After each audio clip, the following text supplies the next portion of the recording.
नमस्कार दोस्तों, स्वागत है आप लोगों का मैथ्स विद गोविंद सर के ऑफिशियल यूट्यूब चैनल पर। आज हम लोग शॉर्ट के कुछ ऐसे सवाल देखेंगे जिनको ट्रिक से कैसे किया जाए जिससे आपको आसानी से समझ में आए और आपके टाइम की बचत भी हो। जैसे लिखा है, एक किसी कार्य को 21 दिन में कर सकता है। पेन लेना पड़ेगा पहले। ए किसी काम को 21 दिन में कर सकता है। बी की कार्य क्षमता ए से 40% अधिक है। देखो, कार्य क्षमता में एक चीज लगती है, कार्य क्षमता को बोलते हैं इफिशियंसी।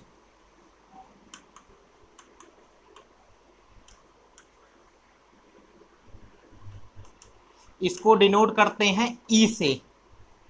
और फार्मूला जब कभी इस तरह का आ जाता है, डायरेक्ट हम बता दे रहे हैं, होता है E1 D1 बराबर E2 D2, जहां पर इफिशियंसी है, डी टाइम है, दिन है, समय अगर टाइम होता तो टी लिख देते। ये एफिशिएंसी दूसरे की है, ये उसका समय है।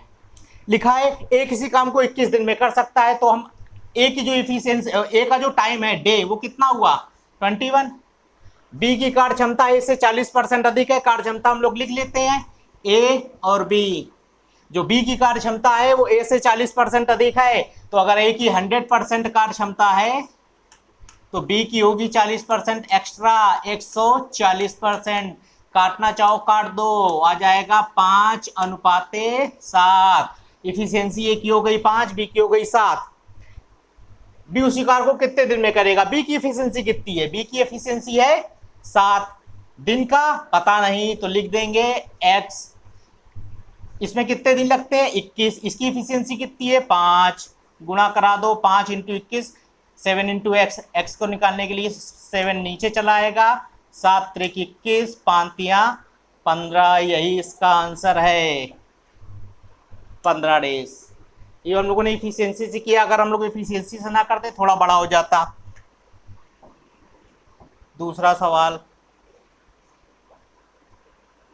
लिखा है, बी द्वारा लिए गए समय के 3/4 समय में, मतलब बी जितना भी समय लेता है उसके 3/4 समय में उसका आधा काम करता है। मतलब अगर ए पूरा काम करेगा तो उसका दुगना समय लेगा। यदि दोनों मिलकर 18 दिनों में काम खत्म करते हैं तो बी अकेले काम को कितने दिन में करेगा? देखो, इसमें एक कॉन्सेप्ट हम बता दे रहे हैं। सबसे पहले ए और बी दो आदमी हैं, इनके जो द्वारा जो लिया गया समय का अनुपात होगा, टाइम का, दिन का या घंटे का, जो भी अनुपात होगा, टाइम का जो अनुपात होगा एक्स और वाई, उसका ठीक अपोजिट अनुपात, उसका ठीक अपोजिट अनुपात इनकी इफिशियंसी का होगा। अगर हमें इफिशियंसी पता करनी है तो इफिशियंसी का अनुपात क्या होगा? टाइम का ठीक अपोजिट। मतलब ए की इफिशियंसी कितनी हो जाएगी? वाई। और बी की एफिशिएंसी कितनी हो जाएगी? एक्स। और हम इफिशिएंसी वाला फार्मूला लगा के आंसर निकाल लेंगे। देखो कैसे करेंगे। बी द्वारा लिए गए समय के 3/4 समय में, तो हम सबसे पहले मान लेते हैं ये जो 4 लिखा है ये डिनोट कर रहा है बी, मतलब बी किसी काम को 4 दिन में करता है। तो 4 के 3/4 समय में आधा काम कर पाता है, तो ए को पूरा काम करने में लगेगा 6 दिन।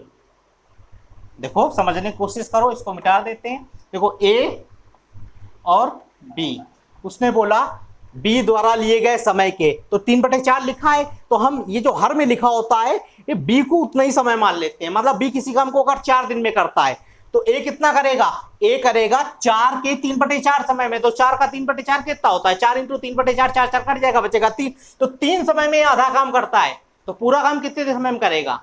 6 दिन में। तो ए करेगा उस काम को 6 में और बी करता है 4 में। ए करता है 4 में, ए उसका आधा काम करता है। ये दोनों मिलकर 18 दिन में करते हो तो हम लोग इफिशियंसी से करते हैं। ये टाइम का रेशियो दिया है, इसको उलट देते हैं। उलट के क्या आ जाएगा? इफिशियंसी का रेशियो। इफिशियंसी का रेशियो कितना आया? 4 इधर गया और 6 इधर गया, काट लिया तो ये बचा 3, ये बचा 2। इसका मतलब 3 और 2 इफिशियंसी दोनों मिलकर आदमी कितने दिन में कर रहा है? 18 दिन में। बी अकेले की इफिशियंसी कितनी है? 3 इफिशियंसी वाला कितने दिन में करेगा? फार्मूला लिख देते हैं, फिर बताते हैं।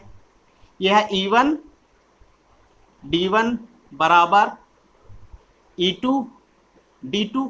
अब देखो इसने लिखा है दोनों मिलकर, अगर दोनों लोग मिलकर काम करेंगे तो ए और बी दोनों की इफिशियंसी जुड़ जाएगी। ए की इफिशियंसी कितनी है 2, बी की इफिशियंसी कितनी है 3, तो इफिशियंसी जोड़ के कितनी होगी 5। तो 5 इफिशियंसी मिलकर दोनों किसी काम को कितने दिन में करते हैं 18 दिन में। तो पूछा जा रहा है तुमसे कि बताओ बी अकेले, तो बी अकेले की इफिशियंसी कितनी है 3, तो 3 इफिशियंसी वाला कितने दिन में करेगा ये पूछा गया। और यहां समय कितना मान लेंगे एक्स या वाई, कुछ भी एक्स मान लेते हैं। करने के लिए 3 से भाग देंगे, 3 18 6 पंचे 30 दिन आंसर आ जाएगा, ये इसका आंसर है। काट के दिखा दें, बटे में 3 करोगे, 3 से काटोगे 3 18 6 पंचे 30, 30 इसका आंसर आ गया। ना समझ में आया हो तो वीडियो को फिर से बैक करके देख लो आराम से। अगला देखो,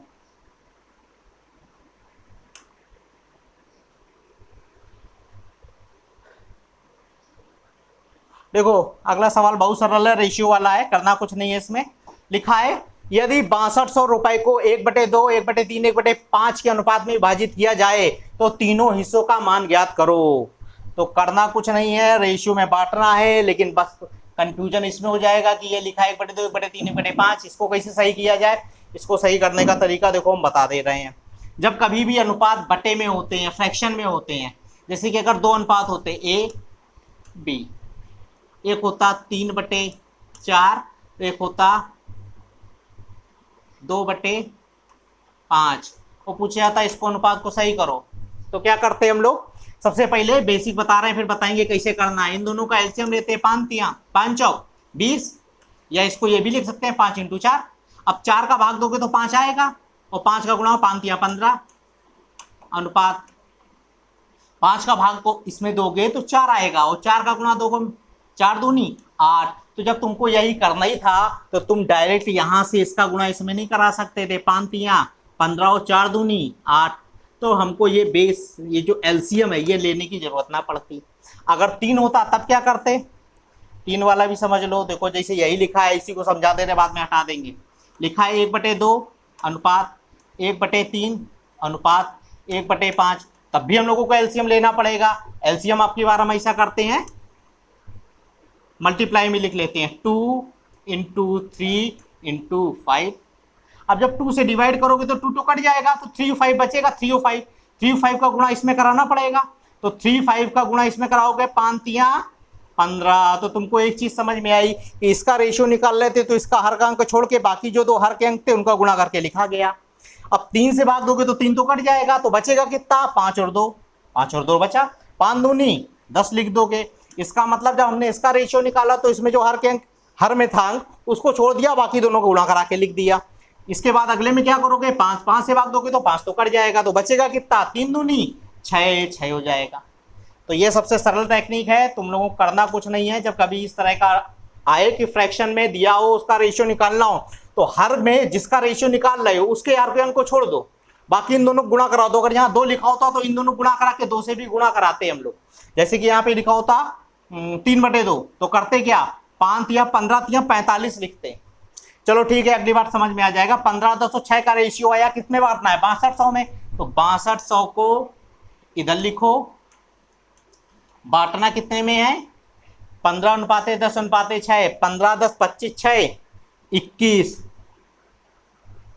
15 10 25 25 6 31, 31, 31 से ये 2 बार कट जाएगा तो आ जाएगा 200। मतलब एक रेशियो की वैल्यू आ गई 200। किसका पूछा गया था, तीनों हिस्सों का मान। एक का निकाल लेते हैं 15, 15 दूनी 3000, कहीं लिखा होगा यही आंसर है, ये लिखा है यही आंसर है।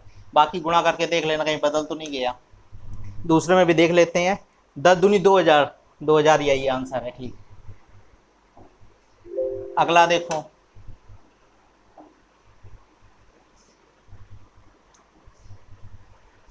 अगला सवाल बोल रहा है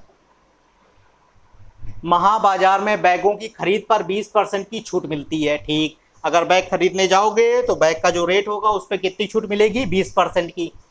और उन बैगों पर अंकित मूल्य जो है, जो उस पर टैग लगाया गया है, वो क्रय मूल्य से 50% अधिक है। मतलब दुकानदार ने जो टैग लगाया है वो पहले से 50% एक्स्ट्रा करके लगाया है।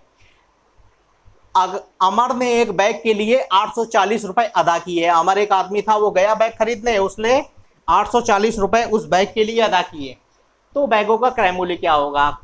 इसको रेशियो से कर देते हैं। देखो एक चीज बताएं, जब कभी भी छूट मिलती है तो वो मिलती है हमेशा किस पे? वो मिलती है हमेशा अंकित मूल्य पे, और जो लाभ होता है वो हमेशा किस पे होता है? वो होता है सीपी पे। तो देखो एक रेशियो बन जाता है, इसको हम लिख दे रहे हैं। मार्कर अभी हमने नहीं लिया था इसलिए दिख नहीं रहा होगा।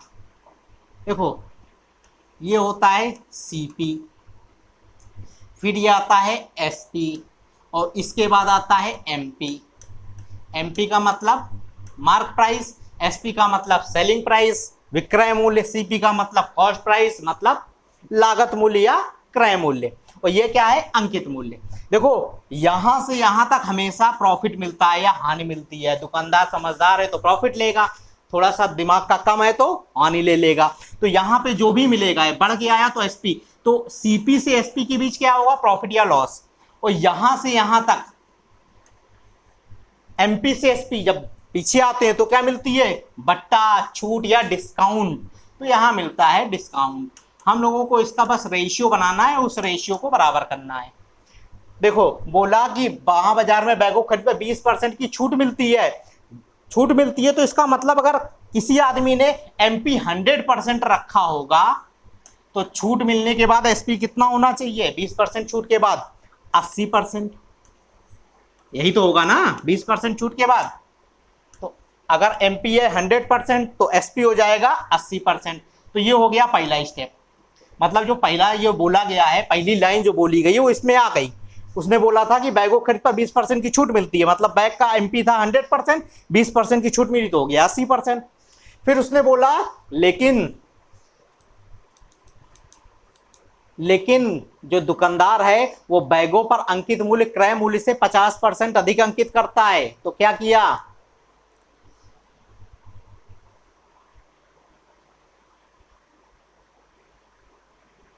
क्रय मूल्य से 50% अधिक अंकित करता है। तो क्रय मूल्य अगर 100% होगा तो दुकानदार ने जो रेट अंकित किया होगा वो कितना किया होगा?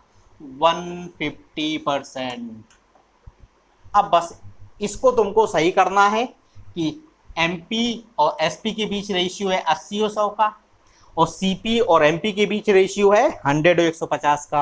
अब तुम लोगों को एक चीज ध्यान रखनी होगी, जब कभी रेशियो में इसका इससे बताया जाए और इसका इससे बताया जाए तो ये सही लिखा होता, लेकिन हुआ क्या? इसका रेशियो इससे बताया गया और इसका रेशियो इससे बताया गया है, तो इसको हमें बीच में रखना पड़ेगा। तो इसको हम बीच में रख लेते हैं। पहले लिखते हैं सीपी, पहले लिखते हैं सीपी, फिर लिखते हैं एमपी, और इसके बाद लिखते हैं एसपी। तो एमपी और एसपी के बीच क्या रेशियो आया? ये आया 80 और ये 100 का।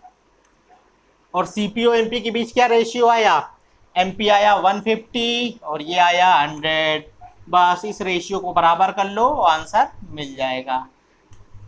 लाइन खींची, काटना उकाड़ दो, यहीं काट दे रहे हैं। ये आएगा 4, ये आएगा 5, इसको भी यहीं काट दे रहे हैं। ये 2 आएगा 2, ये आएगा 3।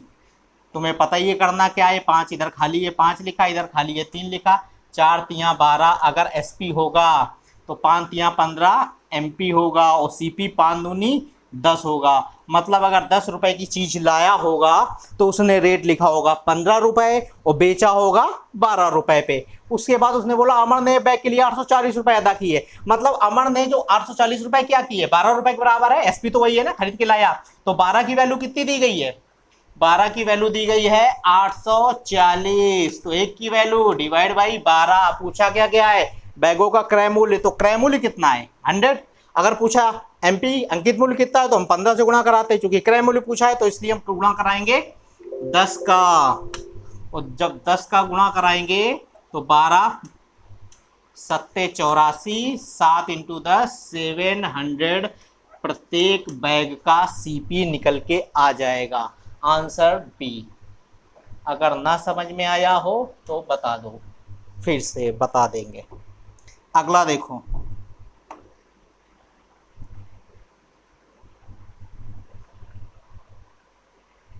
देखो अगला बोल रहा है, लिखा है 1 2 3 1 लाख रुपए कर 1,00,000 रुपए के एक बिल पर एक 40% का बट्टा तथा दो 3604% के क्रमवार बट्टों का अंतर क्या होगा।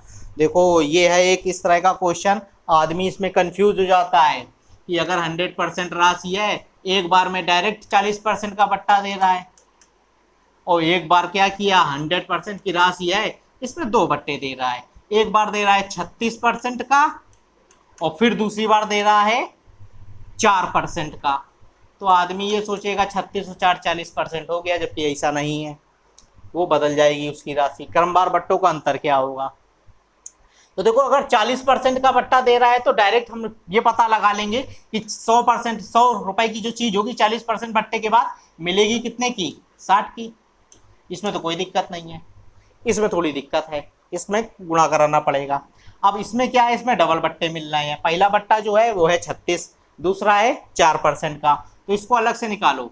100% की चीज है और पहले 36% का बट्टा मिल रहा है, तो क्या रेट हुआ, 100 में 36% घटा दो, ओरिजिनल रेट निकल आएगा, कितना आएगा 64। दूसरी बार 4% का मिल रहा है तो बचा कितना होगा 96 डिवाइड बाई 100। ये ऐसे ये कट गया, या आया 24, या आया 25, कटने में बड़ी दिक्कत, 64,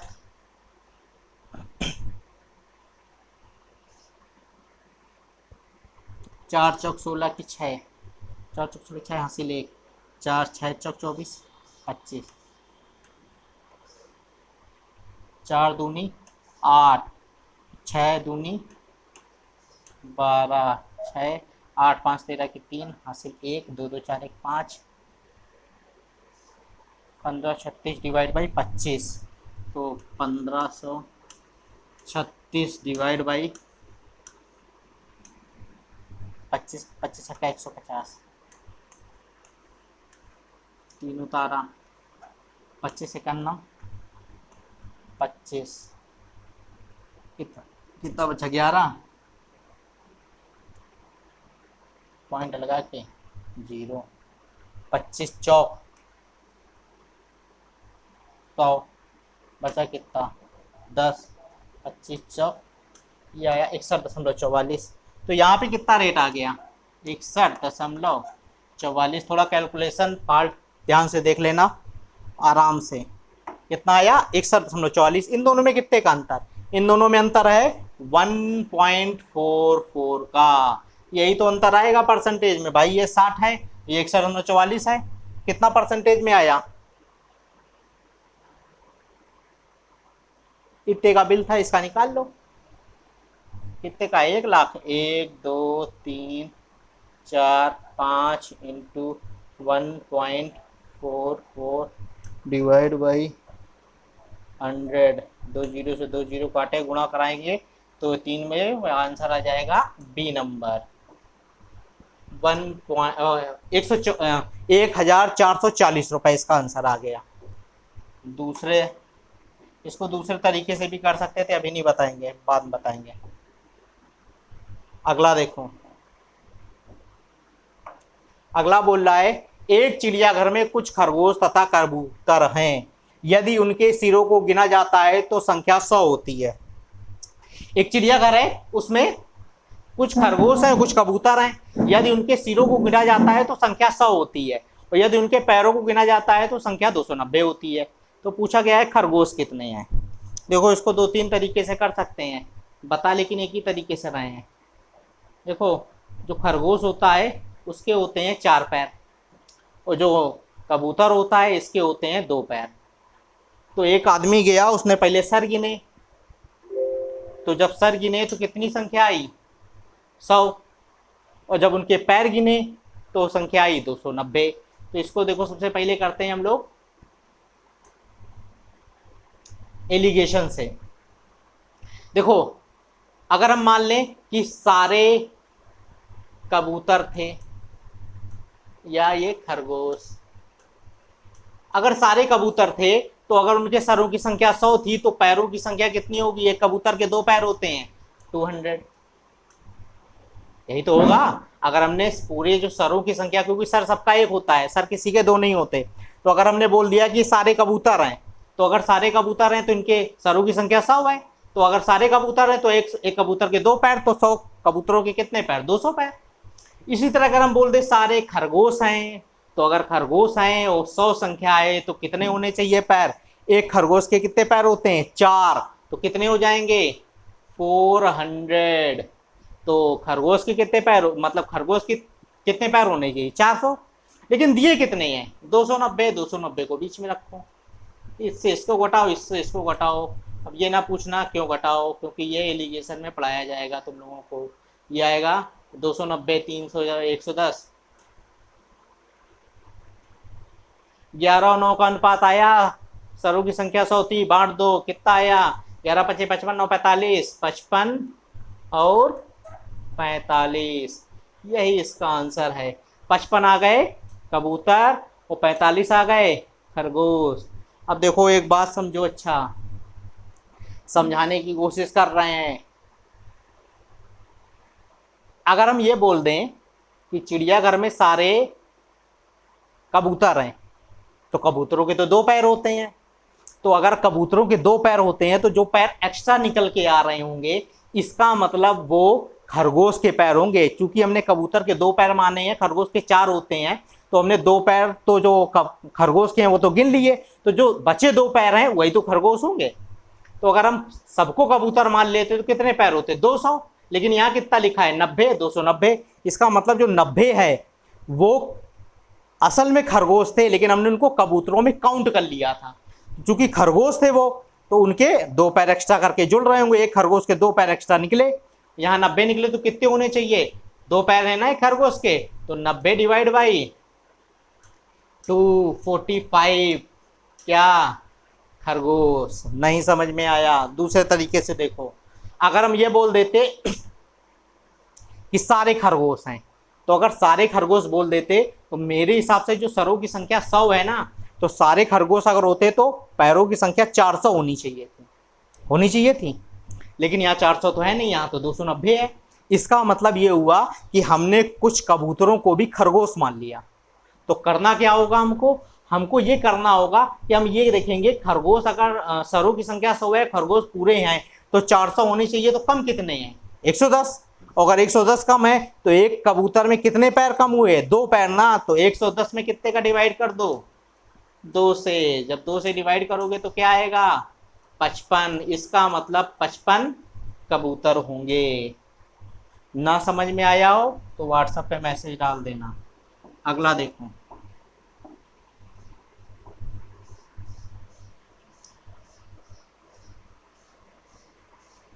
वही सवाल है, घुमा के दे दिया गया है। इसको ट्रिक से ही करते हैं डायरेक्ट, अभी खटाक से। देखो लिखा है चिड़ियाघर में कबूतर है, उनके सिरों को गिना जाता है, सिरों की संख्या 100 है। डायरेक्ट करते हैं, अगर यहाँ सिरों की संख्या है, सबको कबूतर मान लो, तो एक कबूतर कितने पैर? 2, तो 200 पैर होने चाहिए, लेकिन यहाँ 280 है, मतलब कितने पैर एक्स्ट्रा? 80। 80 पैर एक्स्ट्रा क्यों? क्योंकि हमने जो खरगोश है ना उनको भी कबूतर मान लिया है, तो 80 पैर एक्स्ट्रा है, तो खरगोश कितने होने चाहिए? 80 डिवाइड बाई 2 से काटोगे 40, क्या होने चाहिए?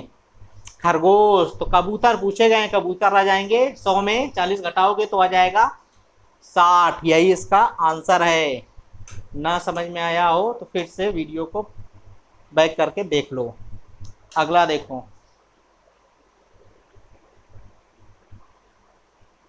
वाह, सवाल देखो है सरल, पर ऐसे लिखा है कि दिख रहा है कठिन। तो दिख रहा है कठिन तो इसको करना पड़ेगा। 2 बर्तन ए और बी में दूध और पानी का अनुपात कितना है? 8 और 5 और 5 और 2। इन दोनों मिश्रणों को किस अनुपात में मिलाया जाए कि नए मिश्रण में दूध कितना हो जाए? 69 होल्ड 3/13% हो जाए। ठीक, तुम पहले जाओ, इसको सही करने की कोशिश करो। 39 होल्ड 3/13, 7 9 63, 9/13, 9/13 ना, 13 में से 9 भाग,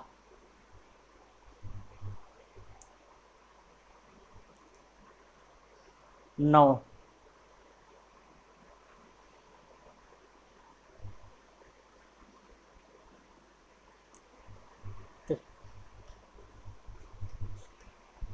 13 9 117 की 7 हासिल 11 और 13 6 13 78 78 79 79 79 89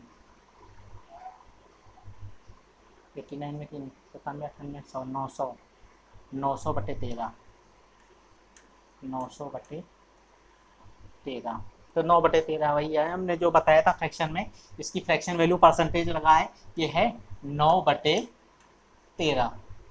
ठीक,